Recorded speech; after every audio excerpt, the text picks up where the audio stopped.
Welcome to the Sisters Uncensored podcast, where we get into everything from childhood trauma to millennial adulting and all things in between. We share crazy stories from the past and present to help us cope with the insanity that is our lives. By sharing our perspectives, we hope to bring some relatability, laughter, and unsolicited advice that can help you survive the messiness of life along with us. My name's Jessica Labita. I'm a millennial mom, wife, and marketing professional, and I am absolutely insane. My name is Ashley Leneve. I am a millennial stay-at-home mom, avid golfer, and too mouthy for my own good. We are real sisters, and this is Sisters Uncensored. Take this trip with us.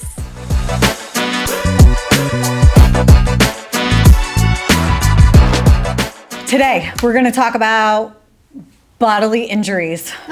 Yay. All of the wonderful bodily injuries we've experienced over the course of our life. And there are a lot of good ones, especially for you, because you're an accident waiting to happen.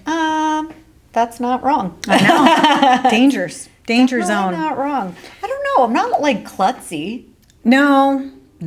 It's like freak accidents. It's like life or death insanity with you. Okay, so it's like, to give some perspective, I'm the kind of person that, like, if I get hurt, it's not like, oh no, like say I go skiing, right? Yeah. If I get hurt, it's not like, oh no, she broke her arm. It's like, Right. oh no, that arm's gonna have to come off. Right.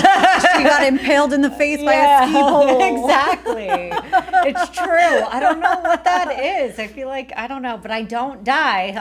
No, you're like a cat. You have like 17 lives. Kind of weird. So let's start by talking about like stuff that happened first when we were like younger, the not so serious stuff, and then we can get into your like, because you had a good run there for like, I don't even know, maybe 2 years where like we almost lost you a couple times. It's okay. These things happen. You're still here, though. Fine. I have to say, like as a kid, I managed to get through life, knock on wood, so far, without anything too serious. No pressure while I drive home today. I know. Sorry.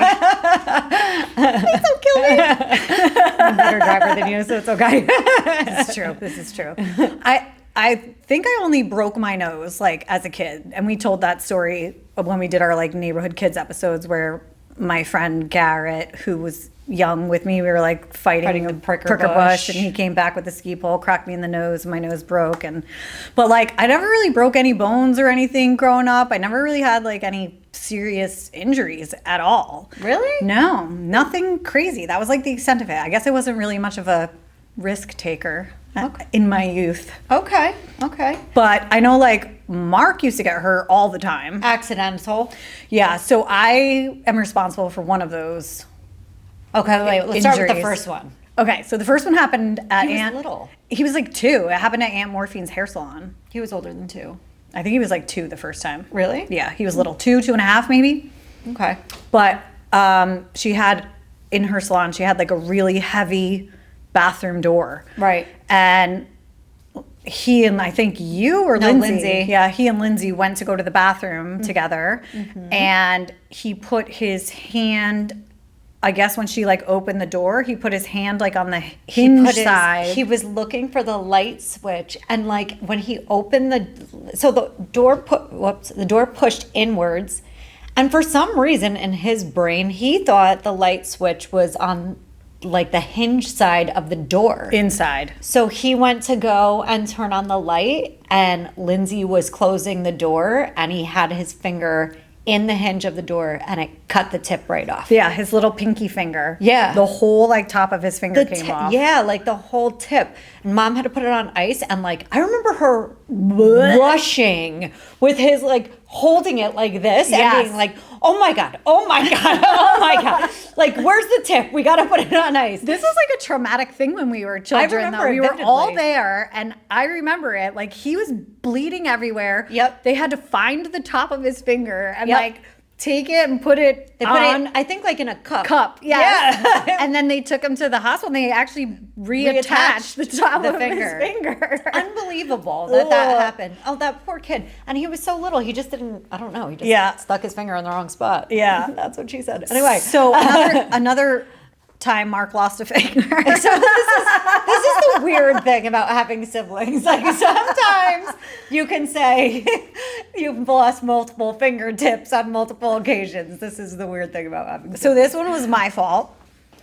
And I remember it was actually this. both of our fault. So we were homesick, and Mom and Dad had a NordicTrack. Like, you remember the ski machine? Oh, everybody remembers Yeah. the NordicTrack, right? And so they had the NordicTrack, but they had it like set up at the foot of their bed. And Mark and I were both homesick with some sort of something. All right, wait. So for anybody who doesn't know what a NordicTrack is, we need to explain, okay? Like, first of all, it's like the most embarrassing piece of workout equipment a person could own. It's the truth. It's true. It was like two big boards that like yeah, they like moved. you put your feet in these like little like kind of fake ski. yeah, Right? And then they had a band. Yeah, Like- that was basically just on like a pulley that you just moved your Yeah. arms.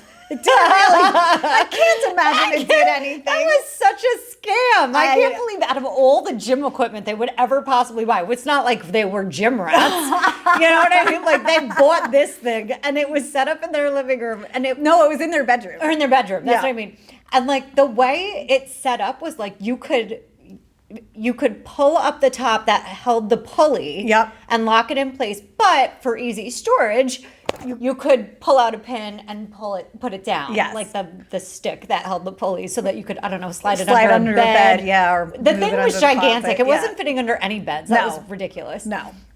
But it was pushed up into position Yes. in workout Dad position. must have been working out hard. that thing. I can't imagine Mom was on that thing, so it definitely had We'll to be post Dad. a Mom picture had of no a reason to Nordic work track. out ever anyway. Okay. She was always so fit. Like She was always- It was definitely Dad. She was like 115 pounds Not pregnant, that even. woman. Yeah. Pregnant. Pregnant. Literally. Yeah.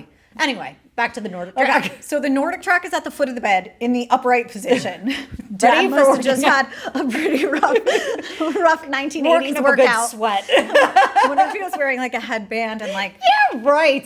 Do you think he even used that? I I don't never saw anyone use it. Okay, like literally. I don't remember Waste anyone of ever money, using it. Waste of space. I wonder if like someone gave it to them or if they actually bought it. I wonder if when they got rid of it, they're like, we have so much more room for activities.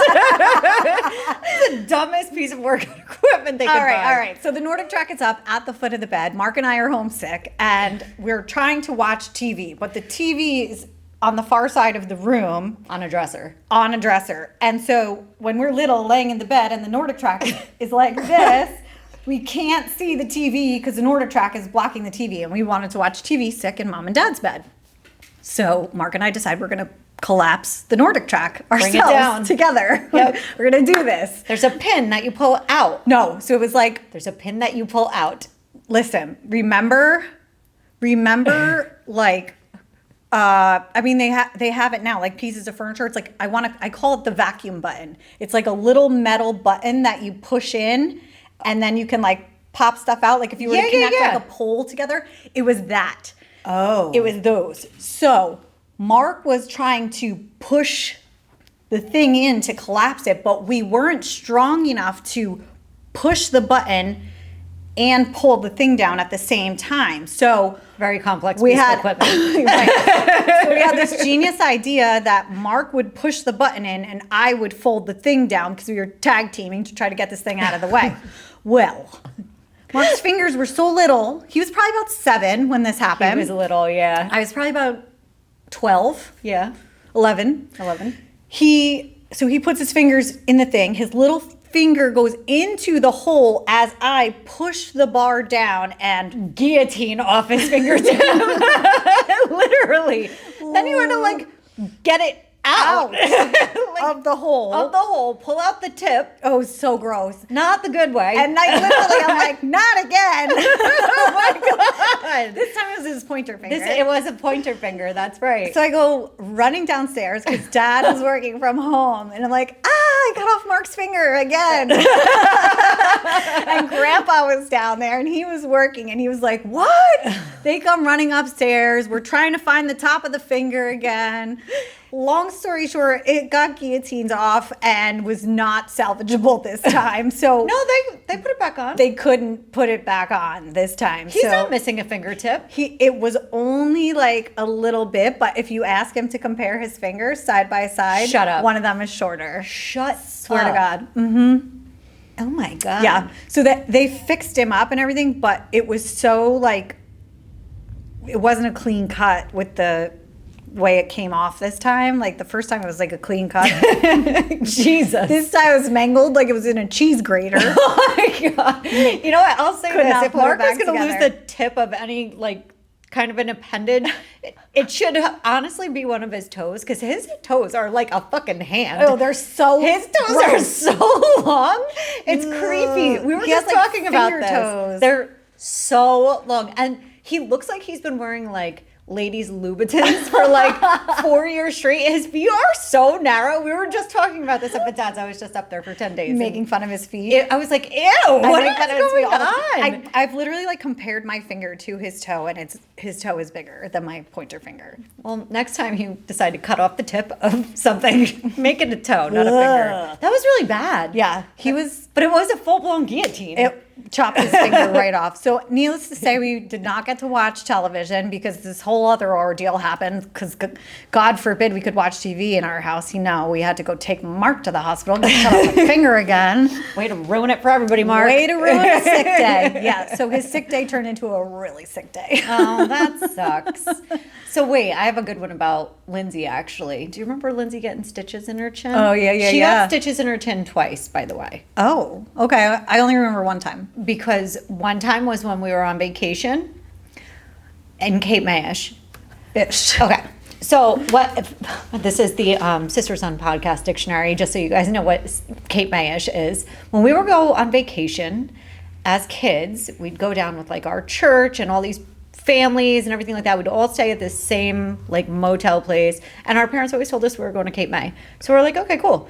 But like there was never a beach. Like we weren't at the shore. It was like inland Cape May. And it was inland Wildwood. It was Rio Grande. It was called the Rio Grande. That's the name of the town. Well, we thought it was like Cape May. Like, yeah, that's what they used to tell us. We're going to Cape May, I guess. We're going to Cape May. Yeah, but it wasn't like real Cape May. So we call it Cape May-ish. Yes. Because it's Cape May-ish. Anyway, so we were down there, and there's a ton of other kids from church who were down there who would go on this trip too. And one kid who actually grew up in our neighborhood, he was one of the neighborhood kids, Kyle. We love you, Kyle Brown. Anyway, shout out. He was walking around with a bunch of tools and like telling everybody he was going to like fix their bikes. And like we were young. Okay. I was probably 8. Lindsay was maybe 9.5, turning 10 that summer. Okay. And he was going around like, all I remember was him with a socket wrench. So I didn't know what he was doing, but he was fixing everybody's bikes. We didn't even know our bikes were broken. They probably were, and I think the bikes were actually fine. Anyway, Lindsay and I then went to go ride our bikes with Mark over to this candy store, Men's. Yep. And it was right by the hotel, or the motel. It wasn't a hotel. No, it was like little cabins. I slept in the van. Down by the river. Just so you know, the van she's referring to is like one of those vans that used to have the captain's chairs, and the back seat used to turn into a bed. It had a TV in it. Heck, yeah, and a Nintendo. That was so funny. It was like camping. Oh my God, the van. We used to fight over the bed in the back. Yes. Anyway, it doesn't matter. It's weird. Because we couldn't all fit in the hotel. There was too many of us. There was way too many. Oh my God. But anyway, with Lindsay. Ghetto ass vacations. It was so fucking ratchet. Like when I think about it now, like, oh my God, what were they thinking? I just drove by there the other day because I was down that way, and the pool's not even there anymore. It's just like a flat land of grass where the pool used to be. That was like the best part of the whole place. Was the best pool. And it had a slide. Yeah, no, there's nothing. We have a good story about that. I actually have pool. a photo I'll show you. We have a good story about that. We'll have to save that for another time. Maybe we'll do a vacations episode where we can talk about different things that happen on vacation. Okay. Anyway, so Lindsay, Mark, and I all decide we're going to now, after Kyle has fixed Lindsay's bike, all of our bikes for that matter, every kid's bike that would let him with a socket wrench. God. We start riding over to the candy store. We go to Men's, and we're like driving through the parking lot on our bikes, and the next thing I know, Lindsay's front tire just comes completely off her bike. She goes down and over the handlebars and busted her chin so bad. I felt so bad for her.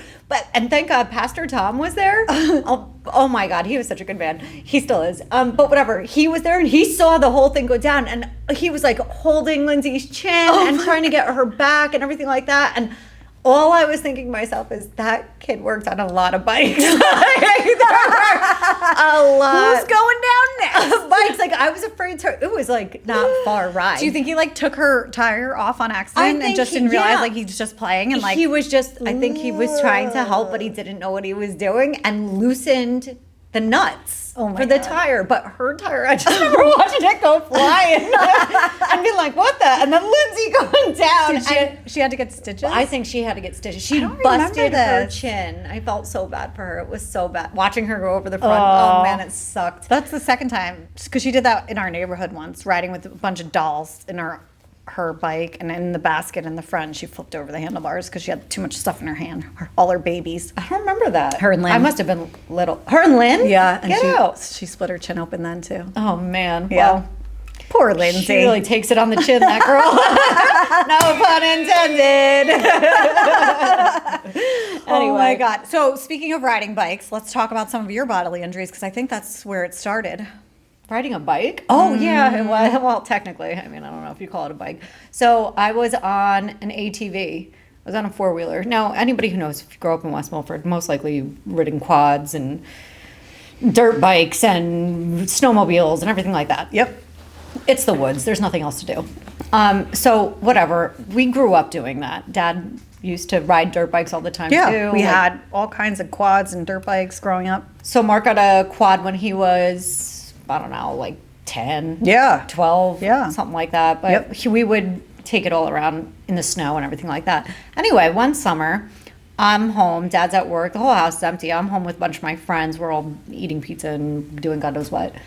And one of our friends from the neighborhood on the other side of the highway rode over, and we were all doing loops on his quad. Mm-hmm. Well, I went to go and get off the quad. It's the middle of July. I was hot and sweaty, and it was a twist throttle. Didn't we have the same quad, but ours was a thumb throttle? Okay. Yeah. And this one was a twist throttle that you were riding? Yep. Who, was someone riding our quad? No. It was just, you were just on this kid's quad? Yeah, he just came over with his quad. That's how we got to our house. So got I it. was like, okay, cool. Oh, right. So I take it for a couple of laps, and then I go to get off of it, and my palms must have been sweaty. And when I went to like go and pull myself off, my hand stuck to the twist throttle, and it went full throttle from a dead stop straight into the air. And I ended up, your immediate reaction is to tense up, so you just grab and hold on for dear life. I ended up hitting this branch. It didn't like impale me. It hit this way, like against me, but I was so small and it hit so hard that it literally pushed all of my insides against my spine and just severed them all in half. Yep. So it was like, I remember hitting the ground and my friends being like, we should call 911. Do you want us to call 911? And I wanted to say no. And for some reason, I rolled over and said yes. I swear it was an angel, because that was not me. It's not what I wanted to say. No. I thought Dad would kill me if there was nothing wrong. I never realized that's how it happened. Like, I don't think I've ever actually heard you tell this story yourself, to be honest with you. I've heard this story 100 times from our parents. I've probably told it myself 100 times, but to actually hear you tell it is like, whoa. So they end up calling 911. I started throwing up, like, I don't even know what, but my stomach just hurt. I was in the fetal position. They, whatever, they call 911. So the ambulance comes. I remember they were pissed off about not having me in a neck brace because I refused, because I was literally like, I can't let go of my stomach. And they got me into the ambulance to take me over to medevac me by the local elementary school. And by the time they got me there, my lung had collapsed. And I remember like being in the back of it and being like trying to get somebody's attention that I couldn't breathe. And I was just getting tired, and I just went to sleep. And the next thing I know, like I flatlined, and they realized it when they got me to the helicopter. So they ended up bringing me back. And then I guess it happened again, like where they needed to do something more sustainable. So they put a chest tube in on the helicopter and took me to Morristown Trauma. And then the next thing I know, I wake up in an MRI. Oh, God. Naked. Oh, my God. And I only woke up because I heard, I guess there's speakers in there, and I didn't know. I didn't even know where I was. You know what I mean? Yeah. but I heard like a woman's voice. And I was like shaking my head like this. And I just remember hearing, Ashley, honey, stop shaking your head, okay? And all I thought was, God's a woman? I thought I was dead. Hand to God. I thought I was in a casket. I was like, God's a chick. Who would have thought? And then I just passed back out. And then the next thing I know, I woke up. By the time I came to, it was like 3 days before I left the hospital. But I was in ICU for almost 2 weeks. And then they did emergency surgery. That's why. Because after the MRI, they were like, there's so much internal bleeding and she's so small we can't even see what the problem is. Yeah. So they had to go in blind and just clean it up. And Yep. now I have a wicked awesome scar down my abdomen, and I know scars are cool, so. Yeah. So ultimately, I think you had a collapsed lung and you severed your duodenum. Yep. Right? So they had to take out a portion of my intestines, and they had to do a bypass for my duodenum. What's so crazy about this is that it was so serious. Like, mom and dad thought you were going to die. Like, it was that bad. And never once, like, alluded to the rest of us how, like, severe and serious this was. So, like, Yeah. all we knew was, like, Ashley got in a quad accident. She's in the hospital. She's going to be okay. And that was it. That's what they told you guys? Mm-hmm. I had no, like, until years later when, like, they actually, like, told us what really happened and how extensive your injuries were. Like, I had Really? no idea it was as bad as it was. Interesting. Probably why I don't recall seeing you at the hospital visiting. Right. They didn't let us come, I don't think. No, we celebrated Lindsay's birthday when I got out of ICU. Oh. Yeah, just saying no. But good times. I'm glad I was a priority. I'm sorry. I No didn't big know deal. you were dying. You piece of shit. Just kidding. Crazy story, though. That was messed up. I'm glad you made it. I know, me too. Hey. I'd be sad without you. I'm back, bitches. Yeah. Okay, so then that was your first life, and then your second life was the fire? A fire. Yeah. The fire. Okay. There's so many stories. So when I was in high school, I would get out of class, or not class, I would get out of high school and I'd go home and I'd change and then I'd go work at the pharma company doing data entry at night. I had to do it for like 4 hours. It was the most fucking boring job on the planet. I honestly would fall asleep, like inputting information from doctor's cards, and literally I fell asleep many a times where I was like, I don't even know what I wrote. Like, we're just gonna get on to the next one. Like drool on the keyboard. Whatever, man. Who knows? But so I only had like half an hour to like change real quick, make something to eat, and get out the door so I can get back down to Lincoln Park. So I got home from school and I went to heat up like a pot with like a little bit of oil in it, like, I don't know, maybe 2 inches of water, or not water, oil. And I was gonna just fry some chicken in it, and then like, because it takes no time with these like pre-cooked things, but I wanted it to be crispy. So I put the pot on the stove and turn on the heat. And this is landline time, okay? Like, Yep. for people who don't know what that is. I had to go to my room because I heard my landline ringing. I'm like, who the hell's calling my landline? Right. So I went over to answer it, and it was a solicitor. It was like stupid. It was nobody. So I ended up just hanging up. And as I'm walking back to the kitchen, I hear a beeping. And I'm like, it sounded like the microwave. I'm like, who else is home? Nobody's ever home during this time of day. Well, it wasn't the microwave. It was the fire detectors going off. By the time I got to the den, which was next to our kitchen, there was black smoke everywhere. And I'm like, what the fuck is going on here? So I go into the kitchen, the cabinets are on fire. Oh, shit. I mean, like, everything is on fire. I couldn't believe it. I was gone for no time. How did it start? It just heated up fast. It must have just been Was like, it a gas stove? Or? Yeah. Oh, okay. Yep. So there was a flame. yeah, there was a flame. And did you put anything in the oil? Or Just the oil. so there was nothing even in the pot other Nope. than the oil? Oh, Just no oil. shit. So we had a back door, right? And first I looked for the fire extinguisher. And mind you, I should let everybody know. I know, like, when you're a little kid, they teach you to stop, drop, and roll. That is the last thing that you are thinking about when you are in a fire. I can tell you firsthand. It never even occurred to me to stop, drop, and roll. I was like, this is like ridiculous. I got to put this out. I'm a hero. So I'm like, okay. Stop, drop, and roll is for when you're on fire. No, it's for smoke. No, it's for when you're on Well, fire. that too, but there's smoke because you're supposed to drop because the smoke is also at the top. What are you talking about? All right, keep going. Anyway, one way or the other, it doesn't apply. Okay, I promise you. That is the worst piece of advice to ever give anybody. So anyway, I go to look for the fire extinguisher. I can't find it. This was like when Lucy had just moved in and like it was moved. And I was Everything like, is rearranged. Where the fuck is everything? You guys want chicken shish kebabs? Yeah, you guys want chicken shish kebabs for dinner tonight? Anyway, so I can't find it, and I realized like everything that is lit up, the cabinets, like I mean, it was everywhere. This is like when they had like wallpaper and shit. You know what I mean? I'm like, oh my God, it's all coming from this pot. Like the flames are just coming out of this pot. So my thought process is get the pot out of the house to stop the house from burning to a crisp. I went to grab the pot and throw it out. We had a back door on the kitchen. Yep. So I went to just throw it out the back door. And I grabbed it, and when I threw it out the back door, the way I threw it was obviously not done properly. The oil came all the way back and went all the way up my arm. Like my entire arm caught on fire. It was in flames. Did you want to stop, drop, and roll then? Or No, I didn't. My immediate thing was, like that was my exact. I remember doing it, being like, because I saw flames. I don't know if you know this about like grease fires or anything kind of fire involving oil. It's not like water. It needs to go out. Like it has to burn out. It has to burn out, or like you have to put it out. So that's what I did. I just started Oh my God. putting it out.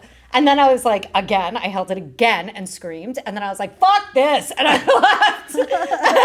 And I went to go, I had the house phone, which now we had portables. So I had the house phone in my hand, and I went to go call anybody as I was walking to the Because the neighbor's house is still on fire at this point. Yeah, it was still on fire. Okay. Whatever. Like, fuck this, I'm out. Bye. That's when I was like, I'm done.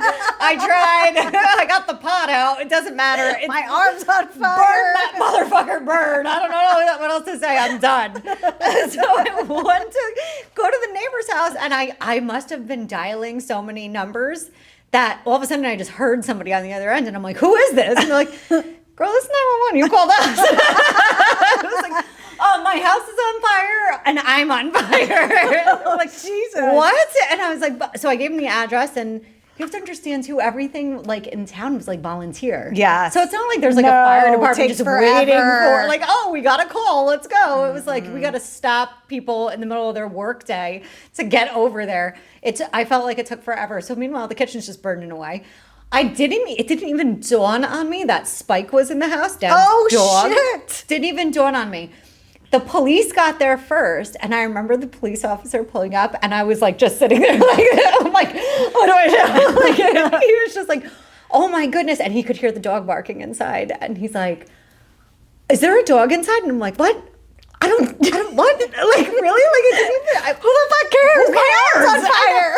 I was like, oh yeah, there's a dog inside. He's like, is it aggressive? It was like the tiniest little white terrier. I'm like, no, it's stupid. I'm like, I don't even know what else to say. It's like, oh my God. Whatever. So he goes inside, gets the dog out, and then he comes over to me, like he went to his car and got a big jug of water, and then the fire department started coming. Yeah. Like, so they showed up.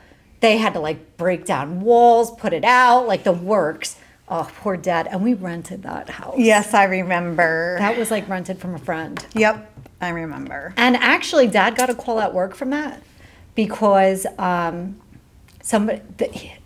guy who owned it, his son heard on the police scanner That the address that was on the fire. address was on fire. Yeah. So he called the police department and was like, hey, I just got a call from a friend saying that my house is on fire. Yeah, And they're Dad like, didn't even know yet. yeah, he didn't know. And they just said, there is a fire at the house, and there was a young girl there, and she was badly burned. And he's like, what? And the next thing you know, they're taking her to this hospital, blah, blah, blah. Lucy got from, because Dad called Lucy got from God knows where in West Milford all the way to Oak Ridge in like 20 minutes flat. Yeah. Like she like hauled ass, and she came with me to the hospital. In the But they ambulance? were just like pouring water on me. Where did they take you right to St. Barnabas? No, they took me to Chilton. Okay. And when I got to Chilton, they're like, we don't know how to fix this. Yeah. Like, this isn't our thing. And I'm like, Well, that seems like a waste of time. Yeah. Like maybe we should. Because I remember you were in St. Barnabas, which gave is me- like known for being like a burn hospital. It's a really, it has really like good a burn unit or something. Well, it was like, I remember we got there and I didn't even get out of the ambulance. They literally like refused me. They like turned me away. They're like, here's an extra shot of morphine. You got to go to another hospital. Oh my God. Yeah. But I had to go back like every day for weeks for that. That was really, it was. How long were you in there? 3rd degree burns all the way down. They sent me home same day. Oh, okay. It's a burn. I mean, it's not like it was my face or Right, something where I right. couldn't breathe. Did you have to get like skin grafts or anything? So I was scheduled to get skin grafts done, and the day before I went to go for another appointment because it wasn't healing. Like I don't know. I remember, you can ask Mom because I've seen a lot of messed up things. Even when I was in the quad accident, when I got out of the hospital there, I had like drains and tubes and staples. Yeah. All literally like coming out of me when I was allowed to leave. That was bad.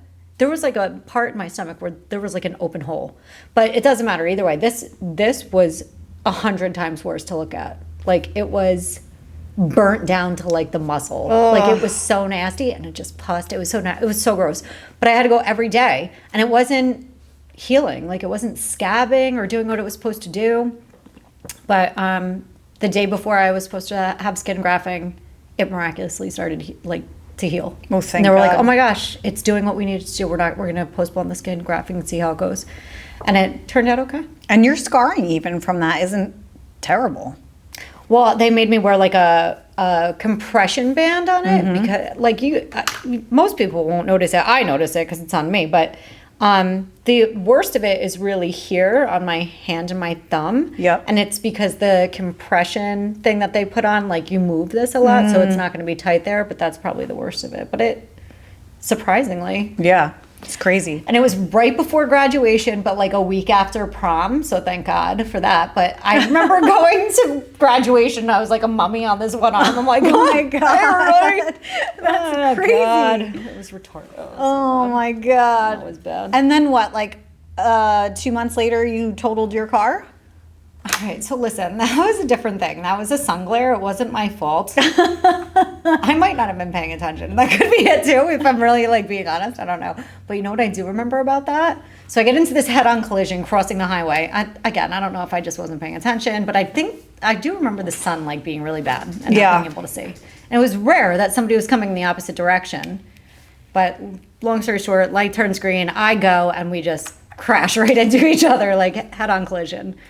So I remember Dad, he was right behind me. Oh, geez. And my thing is like whenever I hear, like, if I'm like in a car accident, I, for some reason, thanks to movies or TV or whatever, I just think the car is going to explode. So I need to get myself out. I'm just like, get out of the car. Like, that's it. Not to mention that you had just been in a quad accident and a traumatic fire. So then this happened. So what did you like run around? Like I literally crazy? got out, yeah, and was ran? like running in the middle of the street. And Dad, like, get me the fuck away from this thing. It's gonna blow. That's all I can think is it's gonna blow. I don't know. But Dad was like 2 cars behind me. So he got out, he picked me up, put me in his car. He's like, you don't have health insurance. As you were to refuse any ambulance. If something's wrong, we'll figure it out, but you have no health insurance. I'm like, Oh, no. okay, great. Cool. So I was sitting in his car, we're waiting for the cops to come. And I realized, I'm like, oh my God, my bowl is underneath the sink, or the seat. Oh. And I saw it had popped out. So I literally got out of the car and I go and I grab the bowl. And Dad's like, what are you doing? I'm like, nothing, I just had to get something. Get back in the car, shove it under his seat. Finally, the cops come. I was like, oh my God. Oh my God. That was a close one. Did you get hurt in that accident? No, it was okay. All right, well, that's good. No. I just remember like all 3 things it felt like happened like consecutively. And it was like, okay, how many more lives does she have left? I don't know. I was T-boned. Oh, That was yeah. like 26, That was later, 27, though. yeah. Yeah. That was later. Yeah. But some idiot ran a fucking stop sign and hit right at me. The car ended up on top of a stop sign on somebody's yard. My like most serious injury I think ever was my elbow when I... That was so funny. I remember saw the watching scar. that. I can see that scar. And it's on this side too. I remember you doing it. Mm-hmm. Go ahead, you tell that story. So I don't remember exactly what happened, but I had a shitbag boyfriend at the time, and I want to say he was like at Dad's house, and we were fighting, and I basically was like, get out of here, like, go away. And he wasn't leaving, and we were arguing, and I was in the garage, like, trying to kick him out. And the garage had the 4 windows, like, glass windows at the top of the big garage door. And I remember, like, telling him to leave or whatever, and then he, like, came up to the window and was, like, shit-talking to me, and I just punched him, like, right through the glass and hit him right in the face. But, like, when I pulled my arm back through the window, that's when it got cut. Like, I didn't get cut going in. I got cut when I came Pulled out. back. When you came out? Yeah.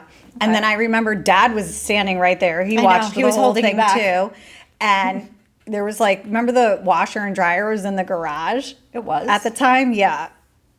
I have no recollection of yeah, that. so there was, like, socks or something. Probably so we didn't set the pilot like we were almost space for the dirty laundry. We didn't laundry. have Luis in this house, people. No. Right? But he grabbed, like, a sock out of the clean laundry and, like, was like, put this on. And I put this sock made you a sock turtle on my elbow, and we got in the car and went to the hospital. And it was the only time I've ever had, like, stitches. Now, you know what I remember from that? I don't know. I It was don't like remember a little bit of a blur. You know how, like, I know, you kind of blacked out. you have to. I mean, like, for me You to blacked punch out. someone, I've snapped. So he was actually, like, passive aggressively trying to get me to hit him. not trying to get you to hit him, but he was pushing your buttons. Like, and I remember him doing it. And he was saying he was going to leave. And you were like, I don't want you to leave. You fucking stay here and argue it out or like whatever it is. And he was just being very passive aggressive, but like in an antagonistic kind of way, trying to make you look crazy, which probably you were, but still. It wasn't unprovoked, I'll say that. No. So the next thing I know is I saw you wind up. Dad was next to you. You clocked him in the face. Dad went to hold you back. And when you pulled back, that's when your arm went right through the window. And it was like, he deserved it. He was a shitbag. That was the relationship of my life that helped me to realize that I never wanted to be in a relationship like that ever again. He was abusive and awful. That was not good. Yeah, he deserved it. And you guys lived like fucking slums. Like, that was weird. It was a bad time. Good times. Maybe we'll talk about, like, we'll do a whole episode on ex-boyfriend exes. house. Oh, God. It's not that, like, there's a lot. No. But for those of you out there, just kidding. Watch out. I really don't have any bad ones. He was the only bad one. And honestly, like, I don't regret any of it because it made me realize, like, what I want in life and that he was a total piece of shit. So, Yeah, I get it. you know? Yeah. Hey, you live and you learn. No regrets. No regrets. Hype button. Good God, no regrets. His dad was actually at the accident for the quad because he was a police officer. You're right. And he was the one who called and was like, yo, you guys got to get to the trauma center like right away. Yikes. Yeah. Well, that's good. He actually went to go and look for the quad. And when he found it, the back axle was bent like a horseshoe and my shoes were still on it. Oh my God. Hand to God. Isn't that crazy? Yeah. Wow. It was a hard hit. You're lucky you're still alive. Yeah. Am I? I don't know. Well, compared to Mark's little finger injuries, you've finger guillotine? You take the cake. Is that what it is? Guillotine? Guillotine. You take the cake of family injuries. By far, you win the gold medal. For immediate family. I feel like Grandma has that one picture of her is just. Oh yeah. I don't think she would like really look. What did she do to herself? I don't know. She's old. That's why. She had like a cast on this arm, her leg in a cast. I think she neck got in brace. a car accident or something. Is that what happened? Yeah, it wasn't like anything. She's just old and brittle. You were like young and lively when all this stuff happened. Like, it's different. Good time. You still win the gold. Thanks. You're welcome. Thanks so much. So tell us about your childhood injuries. We'd love to hear if anyone else has 9 lives like Ashley, because she definitely does. Thank God. Or has anybody also cut off multiple fingertips? Or of their siblings. Or if you had a NordicTrack, let us know. Yes. Or how have you injured your siblings on That's accident? a good one. Yeah. Tell us in the comments, guys. Okay. We'd love it. All right. This is a good episode. We'll was talk fun. to you guys next week. Bye. Bye.